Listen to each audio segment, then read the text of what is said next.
ازي دمت عرب حرنتيو نقحتنا تكبر معرزة تامرت ترمس حيلين مفتار قحقح زوفرت عرب حارنت مركز هزباونت عرب حارنت مركز هزباونت عرب حارنت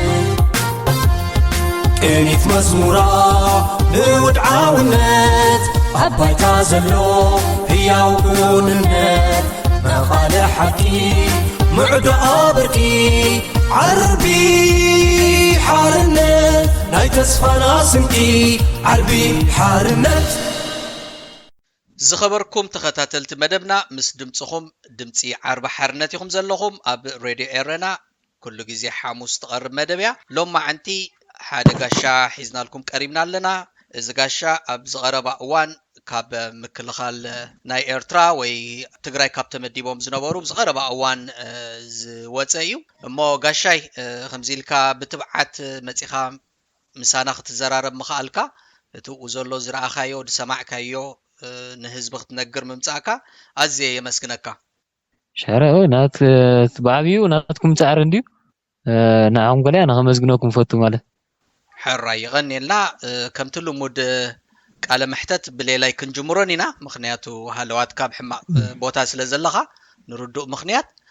ميبي كم حنت نقرقن أبزح الجوان ما نمسب نعاها قديدو دزاربكا خمزيلة السخا بولنتناها تزارب كم زلخا زي حزب إيرترا خفلت الله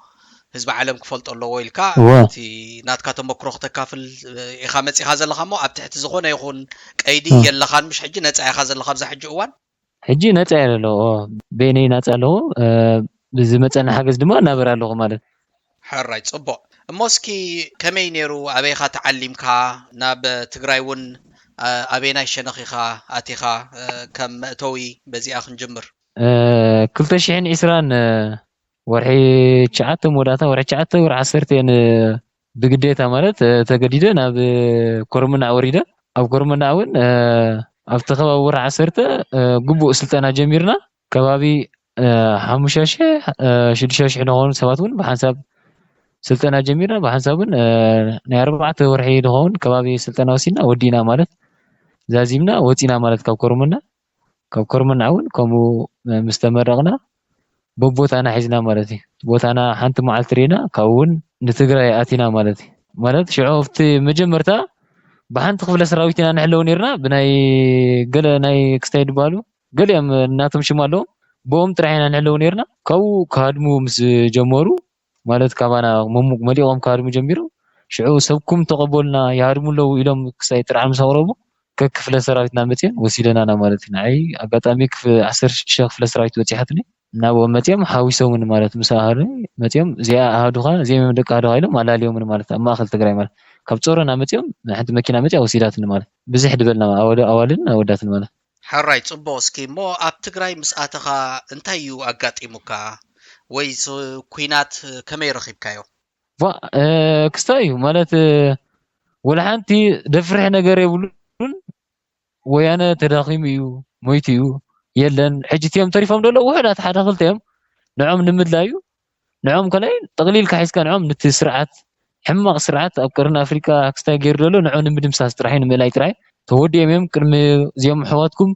دم كفيلهم وديهم يوم تقداي حجتيهم تريفهم دولة قرتي نعم متراش تراي نعم دما أجوها حج دفرح نجرس يقولني له مسوم تنبيرو من عمالتي تخوناتات كم دي يفرح نجيرو مالت حراي سخا أب تقراي كتأتو لها تزبزح كفلي كتماتات ناي تقراي already كاب إيد ويانا خنبلو نزق على متأيه وي ناي حيل تقراي نتأي نيرو مالتي مش وي بحيلتات ناي إيرترا وي كابت ناي فدرالي تتحيزو نيرو مش حكي هو أب عجنا بنت أب قلقل عادي رينيا دين فلت مني تهرجيرم تنحى مناسبة أفوا انتهي رأيهم زي ملا قام كنا أقول له جزء ما نتدمنا تقريبنا إن رينيا رانزون نجر كاو تحتتك زيهم ناي إثيوبيا سراويت فدرال بحالو إلهم كستايجرمنا بغلت تجاف برات حيزهم دحلو نيرهم أما كنا ملفت مكينة ولا نحنا ما أخل كوفينا نيرا بزح كستاي سراويت أما كنا تعينه ويا أما مو بعد تات قلنا رينيرنا عدد أفت زهون عدد تعرف كنا ما أخل سراويت تون حنا نيرهم جافتي عدن ክትኣትው ከላ ናብቲ ዓድን ክትወፅእ ከላ ናብቲ ዓድን ሰራዊት ናይ ኢትዮጵያ ረኹና ንረኽቦም ነርና ማለት ሓራይ እሺ እሞ እንታይ ኣሎ ዘጋጠመካ ኩናት ኣሎ ዶ ወይ ዝተሳተፍካሉ ኩናት እወ ማለት ንሕና ምስገና ድሕሪ 2 መዓልቲ ናብ ሓደ ጉዕዞ ኣለኩም ተባሂልና ኣብ ጾሮና ክንብገስ ኮለና ብረት ንዕጥቅን ተባሂልና ተሰኪምናዮ ማለት ኣነ ሕጂ ቁርተይ ብኣካል ገለ ቁርተይ ደቂቕ ኢለ ሕፅር ኢለ ኮለ ከምኡ ብረት ዕጥቅን ተባሂሉ ከቢድን ናይ ሓቂ ከቢድነት ዕጥቂ ብፍላይ ዕጥቂ 9 ሰዓት ሒዘ ነይሩ ኣብ ዕጥቂ ብረተይ ኮለ ብሓንቲ ብረት ኮለ ምስኡ ነይራ ማለት ሕጂ እናተጓዓዝና ነኸና ሃንደበት ነዊሕ ምስ ተጓዓዝና ናይ 6 ሰዓት ምስ ተጓዓዝና يعرفنا كون نايك 2 ساعات مسكناشا هنده بالتخصي تخفيت ماله كفل لبل تزاز متينا اورخ ماله اورخ لبل تزاز متينا اوريخنا انا حجي حدش كان كوين بقى اي كساي كوين انت خم دغور تفيني حسب تخاليله اورخ مسمعه او كفيله وا رسي حبي مالت بتحتي انا تاي كساي غبرالو اندي شعو هنده بت تسيم كساي غير ماله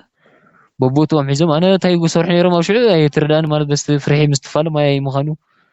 قام كاين بقى همزه خصتا فيلم دريده لو خوين تسمعني شعو اتر كتسواديم قاليم توكسوم ناي ويانا مالك كتسواديم قاليم توكسوم هاديمم شعون تتنق بقى تسيوم شعو رحقت كحلي خير كنكيت بايلو رحقتنا حلينا هنا كابا كلتا معلت ولا شعو بزحت سوات تسوي منا مالت كما ادميعم صحيح دا توغازنا ولنا هاريبومنا لعلي كفتيهم حدش تناتنا حدا تسويو ناي سواون نيرم 36 سيستم زريا مالت 3 سوات هاريمم شعو عبيتون نيرم يعني بزحتهم اي قطرهم حسكون بزحت عبيتون تسوي مال قند نافتيهم ناتنا ننصقنا نافتيهم ناتنا دموت لحدا نيرشا تقرايو እዚ ነይሩ ማለት ብዙሕ ውን ልዕሊ ከምዚ ክልተ ግዜ ድማ ኣትኪልና ተዋጊና ሕጂ ኣባውን ከምኡ ብዙሓት ሰባት ተሰውዮምና ማለት ኣብ መገዲ ድብያ ገለውን ብዙሕ ከም ዘጋጥም ይዕለል እሞ ካልእ ማኪና ጌርኩም ዳተጓዓዝኩም ዘጋጥመኩም ድብያታት ነይሩ ዶ ንትየናትና ሃዱ ደጋጠመ ነይሩ ንኣብነት ሕጂ ኣብ ሓደ ግዜ ኣትኪሎም ተዋጊዮምና ብዙሓት ሰባት ተሰውዮምና ሕጂ ንዖም ንኽቆብሩ እንዳገርግሽ እናኸዱ ከለዉ ኣብ መንገዲ ፀኒሖም ሃሪሞሞም ማለት እዩ ሬሳ ሒዞም ናኸዱ ኣብ መንገዲ ፀኒሖም ወያነ ሃሪሞሞም ሰለስተ ሰባት ንኽቆብሩ ኢሎም ንኸዱ ኣብ ተቐቢሮም ተመሊሶም ማለት ሽዑ ካብኦም ነበሩ 4 እዮም ገለውን ብከቢድ ቆሲሎም ሕጂ እዚ እውን ኣሎ ከምዚታት ገለ ወላ የጋጥም እዩ ኣጋጣሚ ኣነ እተን ተሰቐልኩ መኪና ኣምላኽ ምስለኒ ምሳይ ስለነበረ ኣምላኽ በዓል ወስታይ ገይሮ ኣያጋጥመን ማለት ኣፍቴናትና መካን ኣፍቴን ኣነ ዝነበርኩ ለምበር ኣፍቴን ካልእ ከብቲ ኣፍቴን ካልእ ነጋጥም ኣትኪልኩም ማለተይ በዝሎ ወያነ ኢልኩም ትናቶም ድፋዕ መሳሊ ከድኩም ክተጥቅዕዎም ዝደለኹም ወይ ሶም ኣብ ትናትኩም መፂኦም ንዓኹም መጥቃዕቲ ክገብሩልኩም ከምታት ዓይነት ኣጋጣሚ ነይሩ ዶ ሕጂ እንታይ በቃ ወያነ በዝሎ በሃል ኣብ ከምዚኣ ቦታ ተራእየሎ በሃል ናብኣ ትብገስ አንጌካ ትብገስ ናብኡ ሕጂ ሓሳብ ኣብኡ ኸይድካ ኣብኡ ደየለ ፀንሓካ ማለት ሽዑ ካብኡ ክትወፅእ ምስ ተበገስካ ናብ ካልእ ኣፍቲ የለን ኢልካ ጥርጥሮ ኣብኡ ፀኒሑ ሃርመካ ማለት ሕጂ ብዙሕ መስዋእቲ ብፍላይ ሕጂስ ማለት ቅድሚ ሕጂ ውሕድ መስዋእቲ ከፊልና ኢሎምና ማለት ክንደይ ከም ዝኸፈሉ ይረኣኽዎምን ኣፍቲ ኣነ ነበርኩ ተሳተፍኩሉ ግን ብዙሓት ሰባት በቃ ካልኩ ምክንያቱ ንዖም ሓንቲ ሓደ ከይቀተልካሎም 10 ወዲቖም ኢልካ ሃድሙ ሽዑ ንፅባሒት ከምኡ 10 ገለ ሃሪሞም ኣውዲቖም ኢልካ ሃድሙ ሕጂ ከምኡ ስለነበረ ማለት እንዴ ትናትና ጥራሕ ክስታይ ህይወት ዝኸፍል ነይሩ እነዚያ ክስታይ በቃ ወይና በቲ ሓደ ወገን ብሸነኽ ወያነ ዝኾነ ይኹን ክሳራ ገለ ዘጋጠመ ርኢኻ ነርካ ዶ ብወገንካ ኣበይ ሞይ ርዮም ከማን ኣይፈልጥን ኣነ ቴም ሰራዊት ዳርጋ ተራዮም ኣይፈልጡን እዮም ከመይ ዓይነት ሚሊታር ገብሩ ከመይ ዓይነት ክሳይሲ ትርፎ እቲ ኣሎ ማለት ከምዚኦም ድገብሩ ኢሎም ርዮኻ እዮም እቲ ሚሊታርናቶም ከመይ ምዃኑ ርዮም ግን ብዓይና ስርዮም ርዮም ኣይፈልጥን እያ ሕጂ ሓራይ እሺ እሞ ካልእ እቲ ብዙሕ ድስማዕ መቸም ግፍዕታት ድወርድ ዘሎ ብፍላይ እውን ዋላ ናይ ወፃእ ማዕከናት እውን ድሽፍንኦ ዘለዋ ብኤርትራውያን ተገይሩ ዝበሃል ማዕለያ ዘይብሉ ግፍዕታት ፍፀማሎ ባህል ኣሎ እሞ ኣብዚ ከመይ እዩ እስከ ባዕልኻ ዝረኣኻዮ ነገር ከሎ ዶ ንኣብነት ከምዚ ክስታይ ማለት እዩ ሕጂ ናብ መግቢ ናይ መግቢ ጉዳይ ኣሎ ሕጂ ብዓብዪ እዩ ማለት ሕጂ ሓንሳብ ግዜ ኮፍ ድበልካሉ ካብ ኤርትራ ባን መፅኡ 3 መዓልቲ ይዳእትወካ ምስ ነቐፀ ይዳእቱ ማለት ናባኻ ካኣቱ ከሉ ሕጂ ደፊሩ እውን ድበልዖ የለን እትባኒ ከይፈተኻ ካብ ዳሰብ ኬድካ መግቢ እንጀራ ዝኾነ ነገር ተምፅእ ማለት ሕጂ እዚ ኣሎ ኣብ ገለገለ ዓዲ ሕጂ ንኣብነት ክትመፅእ ከላሳ ኣይፀንሑኻን ሰብ ድበሃል ማለት ፈሪሑ ንዓኻ ክትባእቱ ምስ ረኣየካ ናብቲ ዓዲ ፈሪሑ ይሃድም እቲ ህዝቢ ከም ኣብቲ ናይ ህዝቢ ቤት ኣቲኻ ዝኾነ ኩሉ እንጀራ ኩሉ ዝፀንሐካ ንብረት ወሲድካ ክስታይ ትገብር ማለት እዩ ብፍላይ ድማ እዚአን ንብረት ማለት ከም በዓል ሕጂ ንምፍላጥ ከምኡ ዓራት ጣውላ እውን ክኸውን ከሎ ሶላር ብዓብዩ እዚታት እዚ ኣይግደፍን እዩ ማለት ካልእ እውን ነይሩ ሰልድታት ክኸውን ሞባይላት እዚ እውን ነይሩ ማለት ኣብቲ ልዕሊ ካብቲ ህዝቢ ድምንጠል ነበረ ንኣብነት ሕጂ ካብ ጅቦኦም ድምንጠሉ ሰባት ነይሮም ኣጓዝ መንእሰያት ኣጋጣሚ እናተጓዓዝካ ተረኺብካዮም ኩሉ ንብረቶም ኣብ ጅቦኦም ደሎ ማለት ኩሉ ወላ ሳንቲም ከይገደፈ ኩሉ ይሕደጉ ማለት እዚታት እውን ኣለዎ ማለት እዋ እቲ ኣብ ደቂ ኣንስትዮ ተፈፂሙ ዝበሃል ዓመፅ ገዛ ምቅፃል ገለ ዝበሃል ከመይ እዩ እዚ ዓመፅ ኣሎ ማለት ትእዛዝ መፀካኒ ማለት ከምዚ ሓደ ሰብ ዓሚፅ ተመፅዩ እዚ ከምዚ ገይሩ ይረአይ ኣሎ እዚ ዓመፅ ይረአይ ኣሎ እዚ ድማ ንህዝቢ ኤርትራ ሽሙ ንምኽፋይ ይብሉካ እዮም ትረዳእኒ ሕጂ ከምዚ ክገብር ረኸብናዮ ፍፁም ኣይንጎድፎን ኢና ይብሉካ እዮም ትረዳእኒ ምክንያቱ ንህዝቢ ኤርትራ ስለ ዘፀልም ደሎ ሽሙ ስለ ዘኽፍል ደሎ ኣይንጎድፎን ኢና ኣብ ልዕሊ ዜና ወል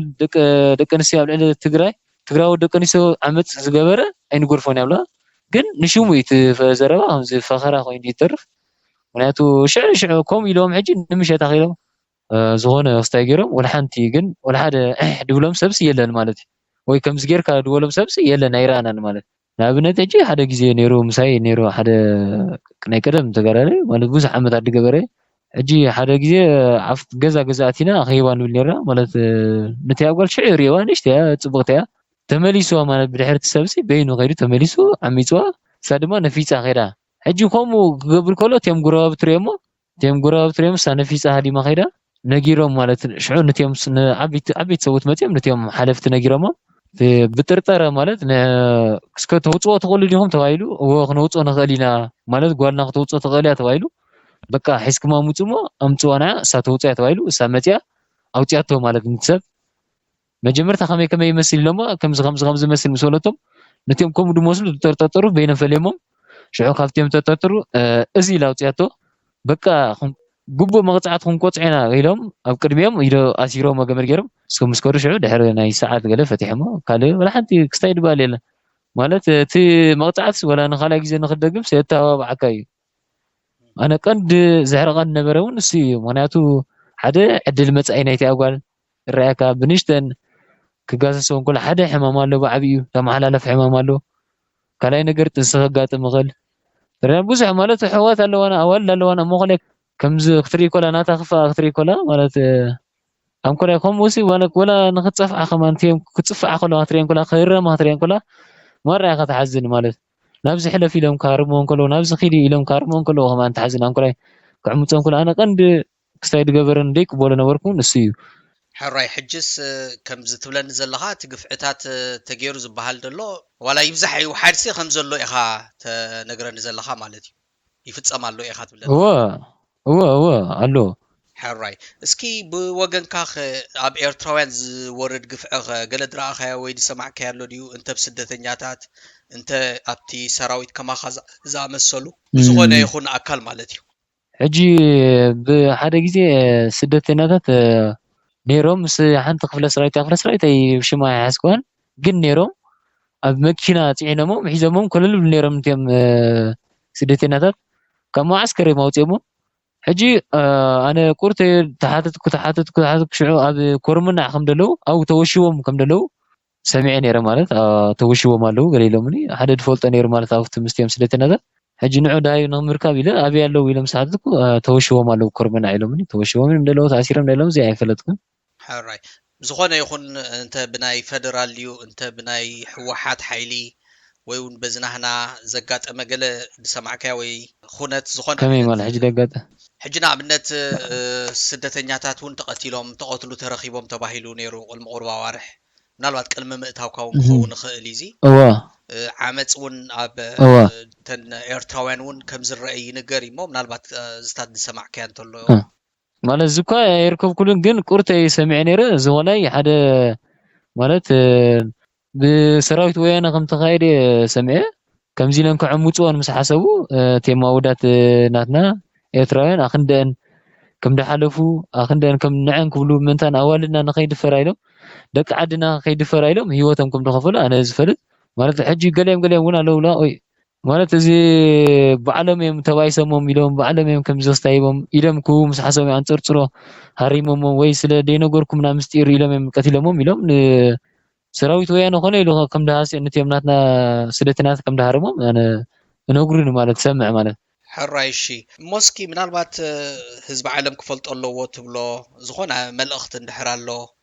ወይ ንዓኻ ድቃስ ዝኸልኣካ ነገር እንታይ ኣሎ እስኪ ክተካፍለና ትኽእል አነ ማለት ድቃስ ደኸላኒ ብዙሕ ነገር ኣሎ ኩሉካ ማለት ተዛሪበ አይውድኦን ግን ብፍላይ ቀንዲ ሓንቲ እቲ ህዝቢ ኤርትራ ማለት ትምሽክን ውፁእ ህዝቢ ኤርትራ ማለት ህዝቢ ትድኻ ህዝቢ ማለት እዩ ማለት ሕጂ ደቂ ሓለፍቲ ኣለዉ ደቂ ሓለፍቲ ወላ ሓደ ይነበሩ ምሳና ተዓለሙ ኣለዉ ደቂ ሓለፍቲ ግን ሽዑ ንሽዑ ክልተ መዓልቲ ከይገበሩ ወፂኦም ማለት ካብቲ ኩናት ንዓዶም ተመሊሶም ማለት ናበይ ከይዱ ትብሎ ተሓቱ ክስታይራ ናበይ ከይዱ ትብሎ ወይ ክስታይራ ክምርዓው ኢሎም ወሲዶሞ ክምርዓው ኢሎም ወሲዶሞ ዋ ሰብ በዚ ህይወት ናኸፈለ ክምርዓው ወሲዶሞ ክስታይ ከናበይ ከይዳ ወይ ሰራ ክትምርዓው ኢላ ከይዳ በቃ መምኽነታ ነይሩዝ በተም ደቂ ሓለፍቲ ብሙሎም ሓደ ወዲ ሓላፊ የለን ኣብ ትግራይ ብሙሎም ተም ደቂ ሓለፍቲ ወፂኦም እዮም ደቂ ሃፍታማት እውን ብሙሎም ወፂኦም እዮም ተም ብዙሕ ማለት ናይ ጅባ ሰብ ድፈልጡ ደቂ ሃፍታማት ከምኡ እንዳኸፈሉ ግቦ እንዳሃቡ ደቆም ወፂኦም እዮም ተተሪፉ ደሎ ወዲ ደኻ እዩ ሕጂ ይረአየካ ማለት ብዙሓት መይቶም ኣለዉ ልዕሊ ናይ ትግራይ ሰራዊት ናይ ኤርትራ ሰራዊት መይቱ ርያኒ ሕጂ ማለት ብዙሓት ደቆም ድሰደዱ ኣለዉ ንኣብነት ወላ ካብ ሓደ ገዛ ክልተ ሰለስተ ድሰደዱ ኣለዉ ከብዶም ሓቂፎም ድፅበዩ ኣለዉ ብዙሓት ስዋኣት ኮላይ ኣለዉ ካብ ሓደሽቲ ብፍላይ ካብ ናትና ጥራሕ ኣይተረፈስ ብዙሓት ኣለዉ ካብዚኦም ምሳይ ድተዓለሙ ከምኡ እውን ናይ ሳዋ ዝበሃሉ ኣለዉ ናይ ሳዋ እውን ብዙሓት ስዋኣት ኣለዉ ቅድሚ ተሰው ኣለዉ ኣነ ምስ መፃኹ እውን ተሰው ኣለዉ ከምኡውን ዓበይቲ ክንደይ ድተሰው ኣለዉ ሕጂ ትስድራ ይረአየኒ ማለት እዩ ሕጂ ፅባሕ ንጎ ወድኻ መይቱ ምስ በሎ ስታይ ይኽብል ማለት ከመይ ገይሩ ቅበሎ ክእሎ ድዩ ንምዃንከ ክልተ ደቆም ድሰዱ ኣለዉ ክልቲኦም ተዘየለዉስ ደቅኻ ክልተ የለውን ክበሃል እዩ ግዚኡ ምስ ኣኸለ ወላ ሓደ ተነግረ የለን እዚ ኩናት ካብ ድጅመር ክንደይ ገይኑ ኣሎ ወላ ኣብቲ መጀመርታ ድተሰው ክስታይ ተሰው ኢሎም ድተነግረ ሰብ የለን ድፈልጥ ሰብ የለን መን ተሰው መን ኣለብይዎ ድፈልጥ የለን ጥርጣረ ክህልዎ ክእል እዩ ምክንያት ዳይ ምሰጥፍአ ግን ሕጂ ይረአየኒ እቲ ህዝብስ ከመይ ዝቕበሎ እዩ ማለት ነቲ ክስታይሲ ዝኾነ ንሓደ ትግራዋይ ቀሪብካ ንሓደ ገባር ማለት ንሓደ ሰላማዊ ሰብ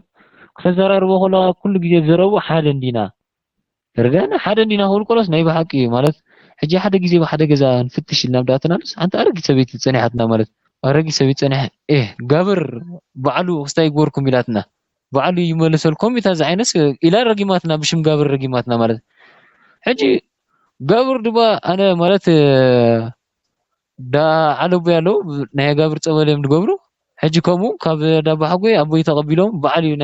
ናይ ጋብር ፀበል ኢና ንገብር ብሽም ጋብር ኢላ ረጊማትና ቆልያ ኣነ ንዓና ትርያና ኣነ ሕጂ ተኸፋል ናይቲ መርገም እየ ስለ ምስኦም ዝነበሩ ክፍትያ ሰዓት እያ ትርጋኒ ኣነ ንኣምና ኩሉ ግዜ ካብዚ መርገም ንኽድሐን እየ ኣነ ድፅልየ ነይሩ ማለት ሕማቕ ነገር ትገብር እያ ንኣብነት ዝኾነ ስኻ ሒዝክያን ኣሲርክያን ድመፀኻ ንስቲ ስኻ ሪጋኻ ኣኺሉ ምስ ተቐይርካ ብድሕሪኻ ካልእ ገብሮም ክሕልዎን ኢሎም ምስ መፁ ብዙሕ ነገር ኣብ መንግስቲ ይገብሩ ብዙሕ በደል ይገብሩ እሳ ግን ምስኦም ስለለኻ ትመርገም ብሓደ እዩ ድበፅሐካ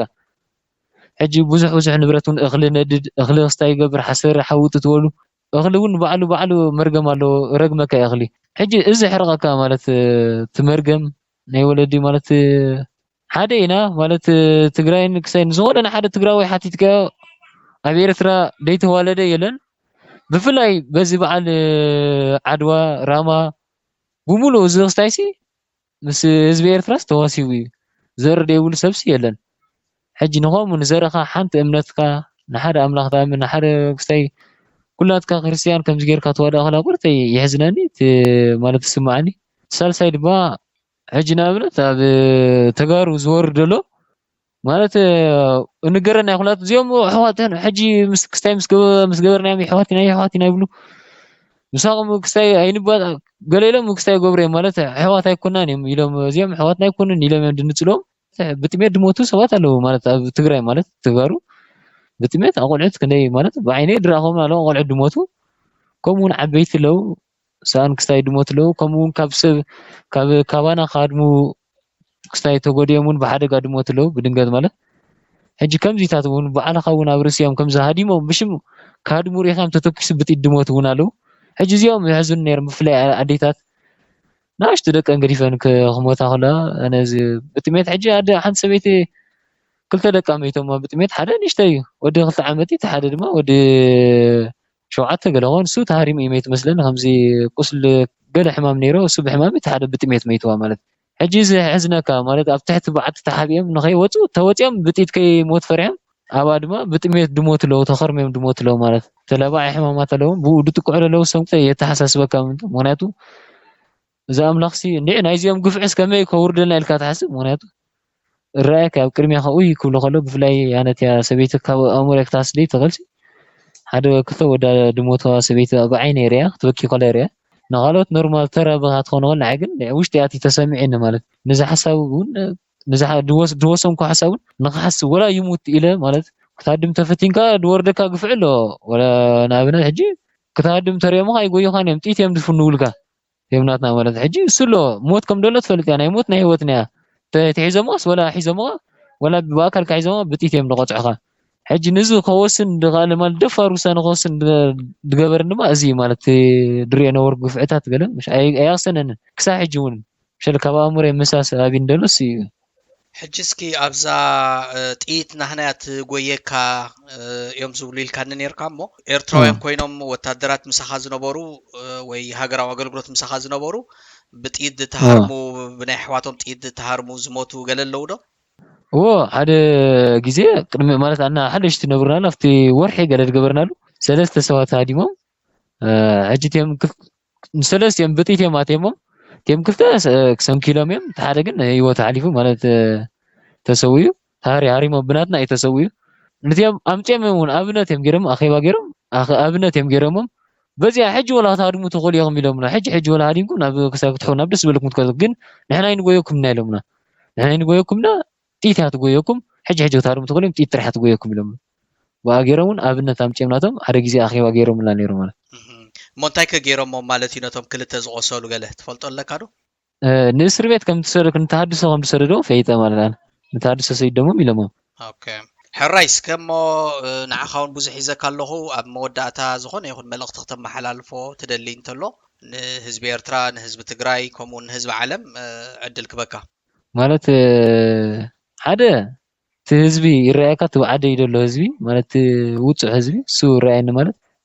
كمزي أغدي مدولكو نايك ولو نايدوكو موت مسمع كمي عينت تعينت سمعت سموعين دي صغرت يتحسس بني حجو مالت أخون دومس أنا تشغري له مالت تخلاي دما التخمز خماي بريد ليتو او دولو فتو مسوم دولو مالت افتي ابيدم دولو بريد ليتو دكارس دولو بريد ليتو كولل دولو مالت كمز خما كمز ناتي نخوت بتحاورو سبت زغبرلو او كومبل مناتو كل سب دارغا مبزحتو دارغا فرقو بريد ليتو قاليم بدليتم دوا قولو كن ما في دارغا فرقو بريد ليتو فلايت تحت عدمه اسم دحغوزو لمنقد يقلقل تزفتر كالاي دمات خمس دلكر لوتين اوالد تحت عد مدع مصر له مالت بتميد بفلاي بتميد مودو لسب صباح نغو ولا كساي ولا ايرترا تسعر ولا سراويت شعبيه يتعوتوا ግን መስጣ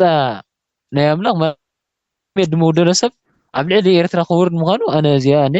ማለት ሰብ ክፈልጦ ደሎ ብፍላይ እዚ መስጣ ናይ ሰብ ከም ደይገርፈና መስጣ ናይ አምላኽ ናቶም መርገም ናይቲ ብትሜድ መውደሎ ናይቲ ድዕመፃ ደላ ዋልድ ድሓር ንጎውን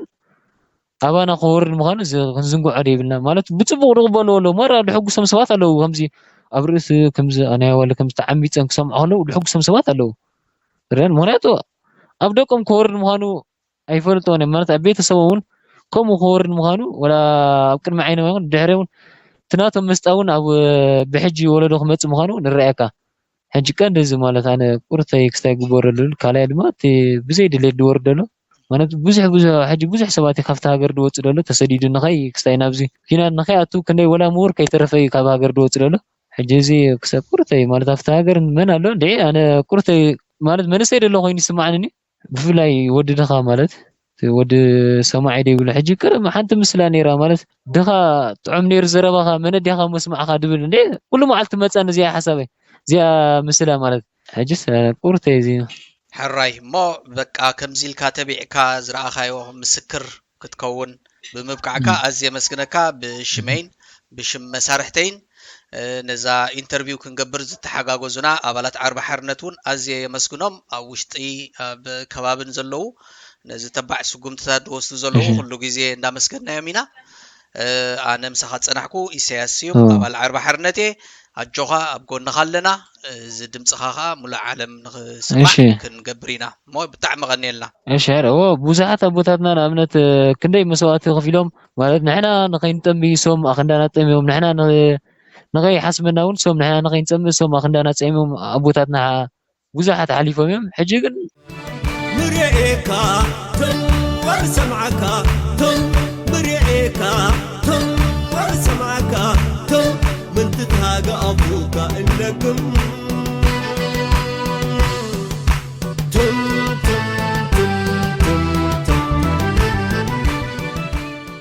زخبركم تخطاتلت مدبنا لو معنتي زحزنايو قداماي كفال ابزي زازيمنا لنا ابز مص زلو سمون كالاي كفال حزنا لكم كنقربينا